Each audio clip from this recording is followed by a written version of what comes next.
2.5 साल से आप मेरा बाइट मांगते थे एयरपोर्ट पर, कार्यालय पर, कहीं पर, लेकिन मैं बिल्कुल नहीं दे रहा था क्योंकि प्रभारी का वो कोई काम नहीं, ऐसा मैं मानता हूँ। लेकिन 2.5 साल के सबके परिश्रम के बाद आज जो नतीजा बिहार की जनता ने आशीर्वाद एनडीए को दिया है, मैं मानता हूँ कि बिहार भाजपा प्रभारी के नाते जो जिम्मेवारी केंद्रीय नेतृत्व ने, आदरणीय प्रधानमंत्री जी, आदरणीय राष्ट्रीय अध्यक्ष जी, आदरणीय गृह मंत्री जी और सबने दी, वो जिम्मेवारी बिहार के सभी कार्यकर्ताओं के साथ केंद्रीय नेतृत्व के दिशा दर्शन में हम सब ने मिलकर सफल की है और बिहार में एनडीए की ये जो ऐतिहासिक जीत है, ऐतिहासिक विजय है, ये आदरणीय प्रधानमंत्री नरेंद्र मोदी जी का जो आग्रह था कि ज्ञान का विकास गरीब, युवा, अन्नदाता यानी किसान और नारी यानी महिला, इनके विकास के लिए आप काम करते रहो और उसका आशीर्वाद जनता आपको देगी। मतलब प्रदेश सरकार की, नीतीश सरकार की योजना, केंद्र सरकार की योजना, ये महिला, युवा, पिछड़ा, अति पिछड़ा, इन सब समाज के लिए प्रामाणिकता से करते रहे। ये कोई चुनाव के पहले जीविका दीदी को 10,000 दिया या वृद्धा पेंशन 400 का 1100 किया, इसलिए वोट नहीं मिले। तो पिछले 10 साल से उज्ज्वला योजना है, किसान सम्मान योजना है, प्रधानमंत्री आवास योजना है, ऐसे कई योजना जिसमें जात धर्म न देखते हुए सभी लाभार्थियों को उसके लाभ एनडीए सरकार पहुंचाती रही और आज उसकी आशीर्वाद रूप की रसीद जनता ने बिहार में दी है। मतलब आज के नतीजे तो पूरे आने हैं। 30 सीटें ऐसा कहा जाता है जो मुस्लिम यादव बहुल है, वहां एनडीए के लोगों का डिपॉजिट जब्त हो जाएगा, वहां पर एनडीए जीती है।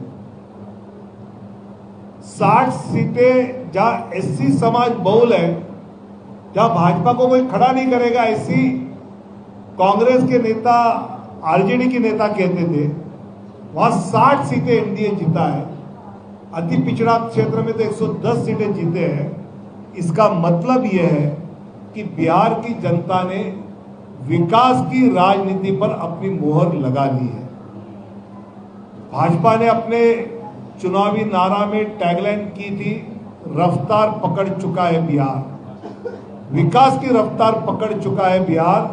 ये जनता के दिमाग में बैठ गया और उन्होंने देखा या एम्स आ रहे हैं, या मखाना बोर्ड आ रहा है, या हाईवेज आ रहे हैं, या वंदे भारत ट्रेन आ रही है, और जिस प्रकार ये विकास बिहार को आगे ले जाएगा, पलायन 13% से कम होकर 3% तक कम आया, ये भी जनता ने देखा।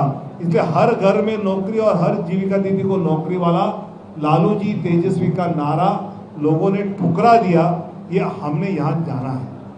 और सबसे महत्वपूर्ण बात जो मुझे लगी कि बिहार में चुनाव है तो हिंसा है, 60-65 लोगों की हत्या है, बूथ कैप्चरिंग है, फिर रीपोल है। इस चुनाव में एक भी बूथ पे रीपोल नहीं हुआ, इस चुनाव में किसी की हत्या नहीं हुई, हिंसा नहीं हुई, नारेबाजी की होगी लेकिन किसी का खून नहीं आया। मुझे लगता है कि ये कानून व्यवस्था कैसे ठीक है इसका परिचय था और इसके लिए ही जनता ने ये वोटिंग किया है, ये आशीर्वाद दिया है ऐसा हमारा विश्वास है। मुझे लगता है कि एनडीए के नेतृत्व में जनता का आशीर्वाद या भरोसा जो मिला है, उसके साथ साथ जिस प्रकार लालू जी, तेजस्वी जी ने वायदे किए, हर घर में नौकरी के लिए लगेगा 7 लाख करोड़, जीविका दीदी के लिए लगेगा 4 लाख करोड़, 11 लाख करोड़ का बजट ही नहीं, 3.5 लाख करोड़ का बजट है।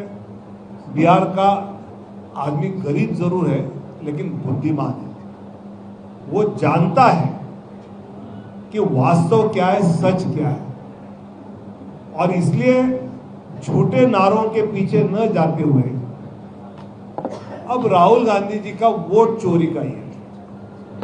आज के नतीजे अगर किसी को पता थे तो पक्का राहुल गांधी जी को पता थे, क्योंकि इसीलिए उन्होंने दिल्ली में प्रेस कॉन्फ्रेंस करके वोट चोरी का बहाना, हम क्यों हारे तो वोट चोरी के कारण हारे, ये बहाना कारण उन्होंने पहले बना के रखा था।